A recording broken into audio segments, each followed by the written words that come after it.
Tātad jautājumi, ko tev visticamākais, ka uzdos pirms motociklu vadīšanas eksāmena.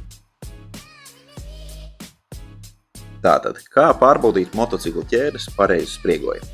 Vispirms jau tev vajadzēs kādu instrumentu. Tas var būt vai nu līnēls, vai arī, kā es šajā gadījumā izmantoju, bīdmērs. Tālāk tev vajadzēs atrast mazo špikarīti, kas varētu būt uzlīmēts uz motociklu dakšas vai arī uz aizmugurējā ķēdes sarga. Ja, kā šim motociklam nav informācijas ne tur, tad der ieskatīties manuālī, kurā tu atradīsi špikarīti, cik tad lielai jābūt ir brīvkustībai un kurā tieši daļā tad viņu būtu jāmēra. Tālāk ņem savu instrumentu, atspied pret dakšu un pārbaudi ķēdes brīvkustību, paceļot to uz augšu, uz leju. Atceries, ka lielāks ļaunums būs no tā, ja ķēde būs par stingru, nevis par vaļīgu.